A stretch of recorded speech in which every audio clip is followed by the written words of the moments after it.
Si acabas de ascender y ahora te sientes peor que antes, más inseguro o más desmotivado, o incluso piensas que vives peor o dudas de ti mismo para mandar a otros, quédate porque este vídeo es para ti. En este vídeo te voy a compartir las 6 grandes transiciones que debemos hacer de ser un buen profesional a ser un buen líder y cómo hacer que los demás te vean como tal. También te compartiré 6 claves muy prácticas para que recuperes la confianza, el respeto y sobre todo la motivación para reventar tus días liderando tu equipo. Como verás, la última clave es de mentalidad y es bastante potente, si no la que más de todo el vídeo, así que te animo a quedarte hasta el final. Si es la primera vez que visitas este canal, suscríbete ahora para recibir más contenido sobre liderazgo real. Sin más, empezamos. Es posible que si estás aquí lo hayas hecho todo bien, hayas estudiado, te has formado, hayas encontrado un buen puesto y como has desempeñado a buen nivel te han ascendido a liderar el equipo. Puede ser que en la misma organización o en otra. ¿Qué sucede a veces cuando nos ascienden y resulta que es en la misma organización de la que formamos parte y que esto sucede mucho? Pues que podemos tener problemas con los excompañeros, porque antes eran amigos y compañeros y ahora somos sus jefes. Entonces eso genera ciertos roces o quizá otras personas querían ascender y no lo han conseguido y nos han ascendido a nosotros. Esto genera roces con nuestros excompañeros, ¿no? También falta de claridad sobre qué pasos a seguir. Hay ocasiones en las que pues aterrizamos en un buen puesto y si nunca hemos mandado un equipo, pues tenemos tanta posibilidad, tanta libertad para decidir los siguientes pasos que nos abruma y no sabemos qué hacer. Es lo que se conoce como parálisis por análisis. También es probable que si nosotros éramos buenos en un aspecto técnico concreto dentro del equipo, al ascendernos creamos que tenemos que controlar técnicamente de todo y por tanto nos falta conocimiento técnico y que nos centremos en eso cuando veremos ahora que no es lo prioritario, ¿vale? Pero que notemos que tenemos cierta falta de conocimiento técnico y eso nos haga sentirnos inseguros en el puesto. También es muy probable que sientas síndrome del impostor, lo que se conoce como síndrome del impostor, es decir, que te han elegido a ti pero no lo mereces o que ocupas ese puesto pero cualquiera lo podría ocupar. Este tipo de pensamientos no dejan de ser este síndrome, ¿no? Que se llama del impostor o incluso inseguridad liderando a otros, mandando a otros, corrigiendo. También se mezcla un poco con esas relaciones que quizá no tenemos suficientemente desarrolladas porque acabamos de aterrizar o porque antes éramos compañeros y ahora somos jefes. Y también puede darse desmotivación, es decir, nosotros pensábamos que al ascender iba a ser mucho mejor, estábamos contentísimos con nuestro ascenso y de repente nos vemos con peor autoestima que antes, peor motivación, porque no conseguimos tener los resultados que nos gustaría o porque no nos sentimos cómodos y seguros en nuestro puesto. Te diré que cualquier persona que sale de su zona de confort, pues normalmente se enfrenta a este tipo de síndromes del impostor, inseguridad, falta de autoestima, etcétera. Así que, sin problema, ¿vale? También te diré que el hecho de que simplemente te lo plantees ya es muy bueno. Por el síndrome de Dunning-Kruger, las personas que rinden a mayor desempeño se autoanalizan más y son más conscientes de lo que les falta por aprender.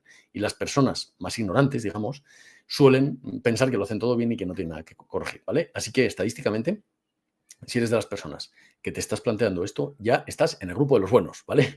Así que créetelo. Sin más, decirte que esto no es, que no estás solo, que esto le sucede a cualquier persona que empieza a mandar un equipo, así que tranquilo, porque aquí te vamos a dar, no nos vamos a quedar simplemente explicando los dolores, sino que nos vamos a meter con soluciones reales y prácticas para que las apliques mañana mismo. Entonces, ahora te comparto 6 cambios de mentalidad que tenemos que hacer para pasar de ser un buen profesional a ser un buen líder. El primero de ellos es cambiar de ejecutor a líder. Tenemos que pasar de ser la persona que se lanza a ejecutar un cometido a ser el facilitador que hace que las cosas sucedan. Esto implica necesariamente una subida de escalón, ¿vale? Tenemos que subir un escalón para ver las cosas con más perspectiva y centrarnos más en los sistemas y en hacer que las cosas sucedan, en facilitar que las cosas sucedan, que en ejecutarlo nosotros, ¿vale? O que en saber exactamente qué pasos va a dar la persona para ejecutarlo. En ocasiones, cuando aterrizamos en el equipo, estamos muy contentos y poco a poco nos vamos dando cuenta de que era más difícil de lo que parecía y eso nos genera cierta inseguridad. Esto se conoce como competencia inconsciente, es decir, como desconocíamos todo lo que implicaba liderar, teníamos una sobreestimación, digamos, de lo que era, ¿vale? Sin embargo, tiene solución, ¿vale? Simplemente nos tenemos que poner manos a la obra. Y tengo que comentarte que cualquiera de los problemas a los que te enfrentas tiene solución. Esto también le sucede a otras personas, como nunca han liderado, pues sienten que todo lo que hacemos nosotros está mal o lo que sea, o lo juzgan, ¿no? Y eso también se debe al mismo fenómeno, a la competencia inconsciente. Es decir, no son conscientes de todo lo que implica el puesto y, por tanto, pues se dedican a juzgarte, ¿no? ¿Cómo salimos de esto? Comprendiendo y no juzgando. Es decir, vamos a ocupar esa posición como líder y vamos a comprender esto que te estoy comentando y la actitud de los demás hacia nosotros también. Y por tanto vamos a buscar soluciones específicas a cada uno de los problemas que nos vayan surgiendo. Pero en definitiva vamos a pasar a hacer esa transición de ejecutor a facilitador. Clave 2, de hacer a influir para que hagan. Este cambio también es importante, ¿vale? Pasamos de ser nosotros los que hacemos a hacer o tener que lidiar con distintas personas, distintas personalidades y distintas motivaciones. Y tenemos que aunar todo eso para dirigirlo hacia la dirección, hacia el objetivo que nosotros queremos alcanzar. Es decir, tenemos que buscar las herramientas para influir positivamente en las personas en sus comportamientos y en sus motivaciones para alcanzar el objetivo. Cambio 3, de resultados individuales a colectivos. Antes solo nos preocupábamos porque nuestra tarea saliera bien y por ganar prestigio individual. Ahora nos tenemos que ocupar del prestigio de todo el equipo. Esto puede suponer un problema al principio. Tengo que decirte que hay un estudio de Harvard del 2003, de Linda Hill, en el que dice que la mayoría de los líderes fallan el primer año al llevar a cabo esto. Es decir, que son demasiado ejecutores y se centran demasiado en la parte técnica, en la parte de ejecución, porque no son conscientes de que han cambiado de rol y que deben subir ese escalón. Así que es muy normal, siéntete identificado con esto, que nos pasa a todos. Pero lo que tenemos que hacer es un cambio, y es que nuestro equipo pueda y quiera realizar los cometidos, las cosas y alcanzar los objetivos, estando nosotros presentes o no. Vamos a tener esa imagen en mente para crear los sistemas para que esto suceda. Cuarto cambio, de capacitación técnica a estrategia.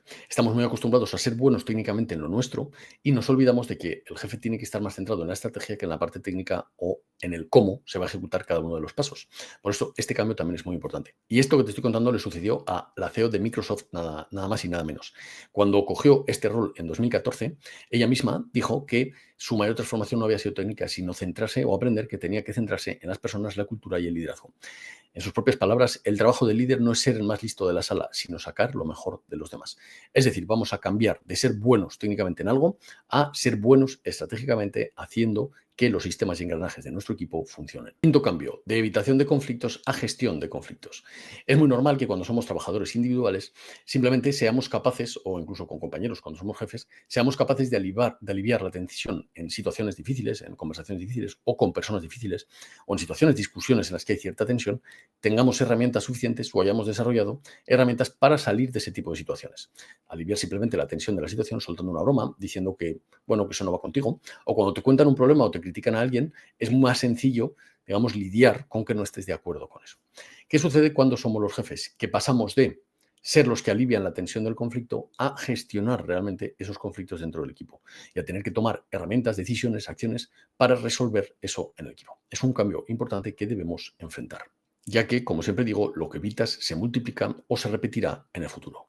Y el sexto cambio que debemos hacer es de la autoexigencia a la gestión emocional. Antes nos exigíamos a nosotros mismos para alcanzar plazos o conseguir un resultado concreto técnicamente y en plazo y tiempo, en forma.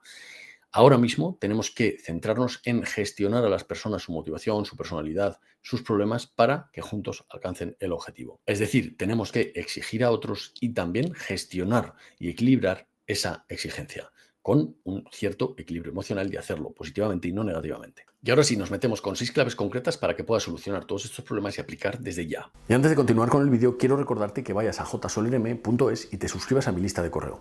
Ahí recibirás semanalmente contenidos, ideas que se leen en menos de 2 minutos sobre mentalidad para liderar mejor en la vida personal y en la vida profesional. Te animo a suscribirte porque vas a recibir muchísimo más contenido y vas a estar al día de todo lo que hago. Sin más, te dejo con el vídeo. Clave número 1. Cambia el ángulo de carga a oportunidad. Mira, realmente no somos lo que nos sucede, sino la interpretación que hacemos nosotros de lo que nos sucede. Esto es un concepto muy estoico, pero que es verdad. Cuando una persona actúa, normalmente no lo hace por las causas que nosotros pensamos. Cuando algo sucede en nuestro entorno, en ocasiones nos atribuimos más culpa o más responsabilidad nosotros que lo que realmente de la que tenemos muchas veces, ¿no? Entonces, vamos a cambiar esa atribución que tenemos de carga de echárnoslo todo a la espalda a oportunidad para demostrar y para aprender. ¿Cómo vamos a hacer esto? Pues reinterpretando lo que nos sucede y atribuyendo todo esto a qué es el mejor momento de nuestra carrera. Es decir, estamos en un momento perfecto para aprender habilidades que nos van a servir el resto de nuestra carrera profesional. Estamos en el mejor momento de nuestra carrera si nos han ascendido y, por tanto, debemos utilizarlo como momento de aprendizaje y de absorción y darnos cierto margen durante estos primeros años de mando para absorber todas las herramientas que vamos a necesitar y ampliar el resto de nuestra carrera profesional para liderar a otros. Así que tómatelo como ese periodo de aprendizaje y permítetelo. También que debemos entender que el liderazgo es la mejor escuela del comportamiento humano que nos vamos a encontrar. Por tanto, vamos a aprovecharlo como tal y a absorber conocimiento e información simplemente observando el entorno, probando cosas y permitiéndonos experimentar y aprender de los errores que vayamos cometiendo. Vamos a cambiar las atribuciones que le damos al mando y en vez de carga vamos a interpretarlo como un periodo de observación, aprendizaje y absorción de conocimiento que nos va a servir en el resto de nuestra carrera profesional y que es el momento de aprenderlo. Porque si ahora nos cerramos, nunca vamos a tener esas herramientas. Si en cambio estamos abiertos al aprendizaje, vamos a aprender de cada cosa que nos suceda. Y para esto es importante que nos centremos en buscadores de oportunidades para demostrar. Mira, siempre que se nos plantea un obstáculo, y ahora te pondré un ejemplo muy heavy, pero siempre que se nos plantea un obstáculo es el momento para demostrar o para evadir. Entonces, si evadimos, si evitamos el momento, confrontarlo, coger las riendas, dar un paso al frente y asumir la responsabilidad, nuestro prestigio se va a deteriorar para siempre. En cambio, si lo enfrentas, se va a fortalecer para siempre. Y las siguientes veces que lo enfrentes vas a tener mucho menos miedo y muchas más herramientas para hacerlo. Y cualquier obstáculo de nuestra vida se puede convertir en algo que aprovechemos para dar un paso al frente o para evitarlo. Y tengo que decirte que siempre debemos dar un paso al frente porque eso nos va a traer consecuencias inesperadas a nuestra vida de prestigio, de respeto, tanto personal como profesional. Y mira, te voy a compartir aquí una anécdota muy personal, muy profunda, que no para dármelas de nada, sino para decirte que yo mismo lo aplico y que lo puedes aplicar en cualquier situación, incluso en las más difíciles.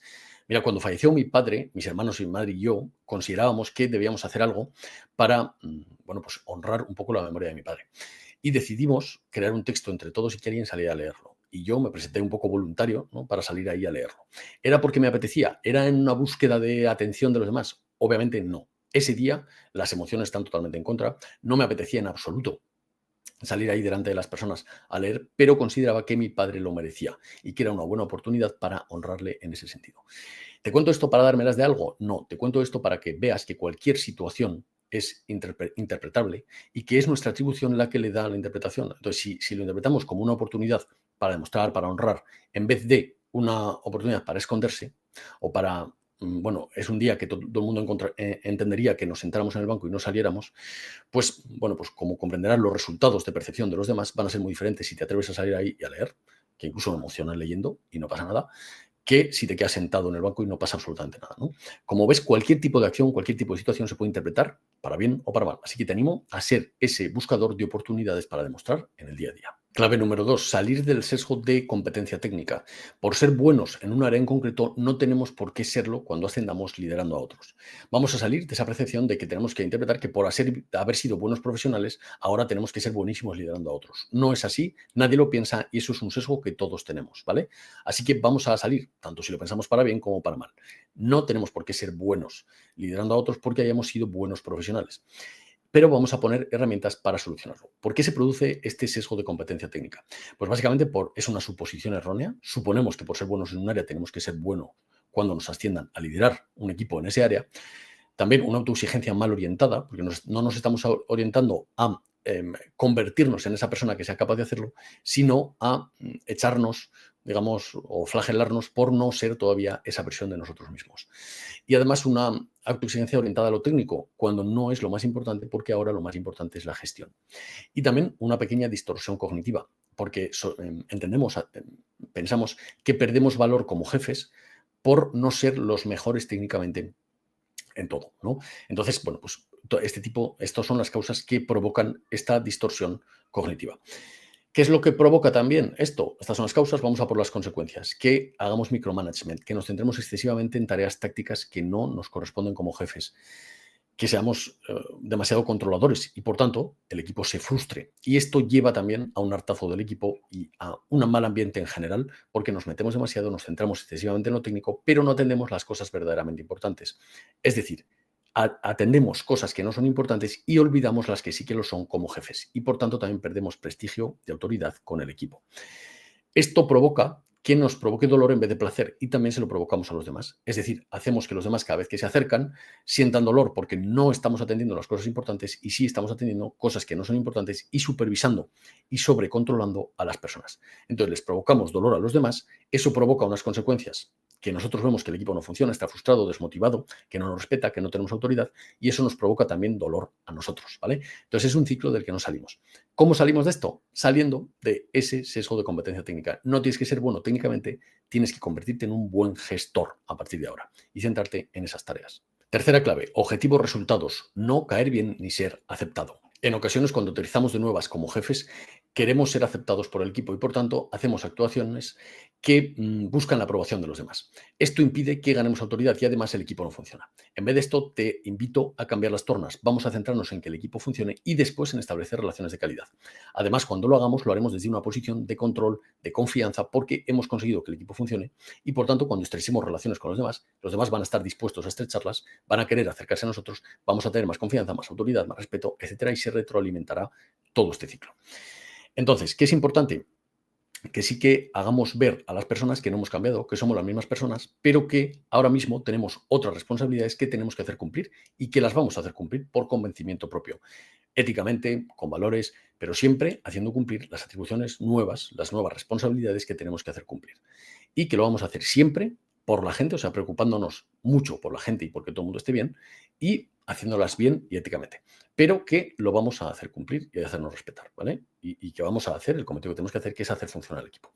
Así que, bueno, pues con esta actitud vamos a ir tomando acciones para ir corrigiendo, ir ajustando, hasta que consigamos que el equipo funcione. Y después, en una segunda fase, ya nos centraremos en crear ese vínculo con las personas para que bueno, pues tengamos relaciones de calidad también con nuestro equipo. Cuarta clave, separa tu valor personal del comportamiento del equipo. Si las cosas no funcionan, simplemente hay cosas que trabajar. Punto. No te eches demasiada leña ni demasiado peso sobre los hombros, simplemente piensa que hay cosas que trabajar para que el equipo funcione. Y vamos a ir poco a poco solucionándolas.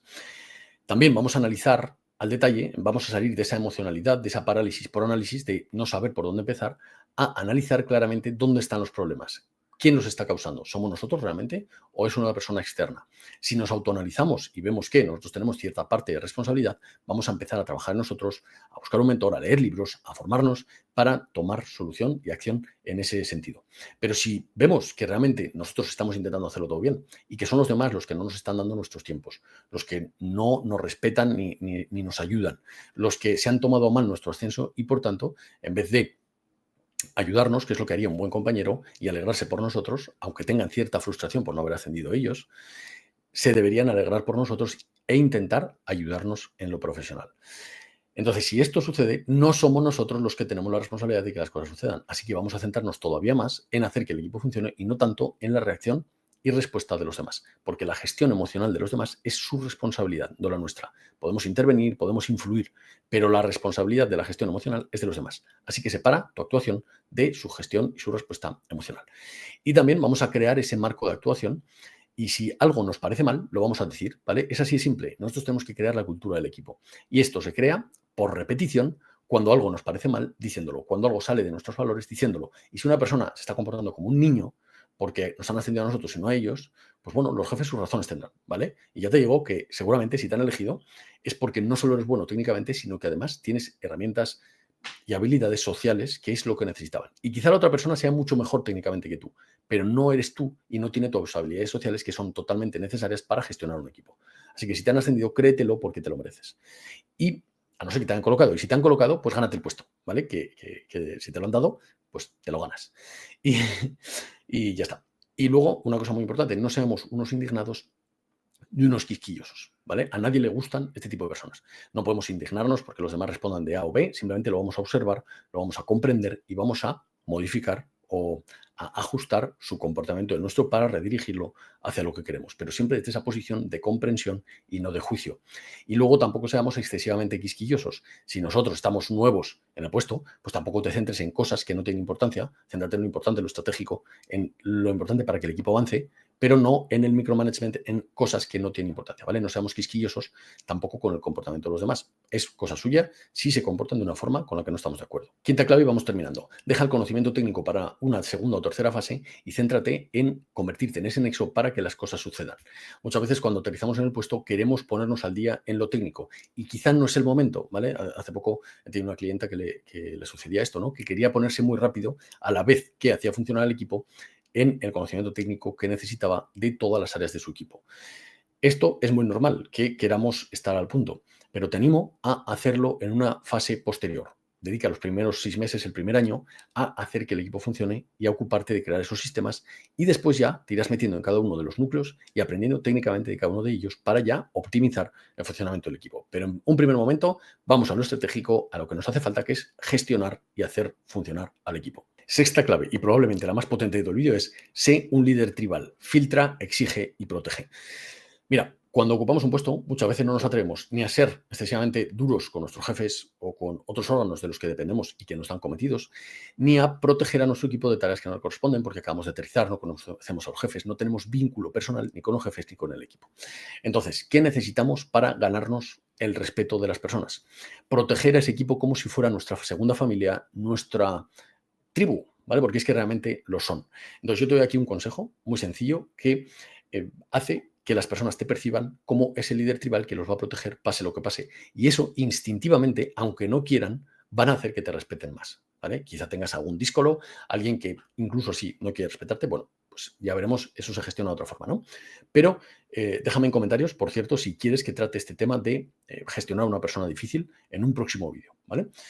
Pero básicamente que, bueno, pues eso, vamos a hacer estas tres cosas, ¿vale? Tres acciones muy sencillas que hacen que nos perciban como ese líder tribal que protege al equipo y que lo va a llevar hacia sus objetivos y que se lo toma y se implica personalmente. ¿Cómo hacemos esto? Filtrando, tanto para arriba como para abajo, no siendo ese altavoz que recibe y emite los cometidos, sino mm, absorbiéndolos, trabajándolos, delegándolos por partes bien trabajados, bien delegados, mm, haciendo también que cuando algo sube del equipo, sube como un todo, sube como un bloque que nosotros elevamos arriba con un estándar de calidad adecuado, que cuando llegan cometidos precipitadamente porque arriba tienen prisa o porque se han olvidado arriba de mandárnoslo a tiempo, no les inyectemos esos cometidos directamente al equipo, sino que lo filtremos, lo trabajemos y lo prioricemos y no les metamos más carga de la que pueden soportar, o incluso que le digamos: mira, ha habido un error, deja hacer lo que estás haciendo, que es para más tarde, y ponte con esto, y cuando lo tengamos continúas con otro. Pero siempre que regulemos la carga de trabajo.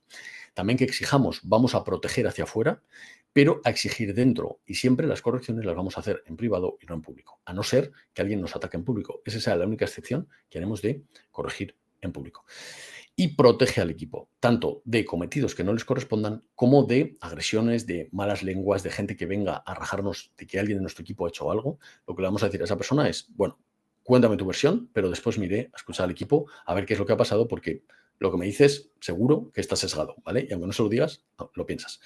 Y vamos a escuchar a todo el mundo antes de tomar decisiones o de hacer nada, ¿vale? Porque nuestra gente normalmente tiene sus razones para actuar como ha actuado. En ocasiones se equivocarán, pero siempre que la intención detrás no sea mala o no sea escaquearse o todo este tipo de cosas, pues debemos protegerlos, ¿vale? Entonces, tres claves: filtra, exige y protege. Con estas tres acciones van a percibirnos de una forma muy diferente. Y a modo de reflexión final quiero compartirte una cosa importante.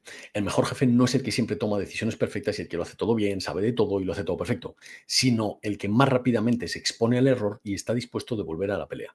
Es decir, el que se expone al error hace un análisis posterior de los errores que ha cometido y se vuelve a lanzar a la pelea. Ese es el jefe que, aunque en un primer momento esté más verde, digamos, con el tiempo más lejos va a llegar y más rápidamente se va a poner a funcionar y va a ser ese líder que las personas quieren de él, ¿vale? Entonces, exposición al error, análisis posterior de esos errores y después volver a la pelea. Muy importante exponerse al error, es decir, hacer cosas para cometer errores, porque así es como se aprende, y después que no nos rindamos y que volvamos a lanzarnos a la pelea. Súper importante esto. Nada más, compañero, compañera, hasta aquí el contenido de hoy. Te dejo en las notas del programa el acceso a una clase con 5 claves para construir un equipo de alto rendimiento. Te dejo ahí, es el sistema que yo he aplicado una y otra vez en mis unidades, aplico actualmente con las personas que dependen de mí y con los clientes para construir equipos sanos en un periodo de 16 semanas. Te dejo ahí el método, mi método explicado con las 5 claves de ese método para que lo puedas aplicar a tu caso concreto.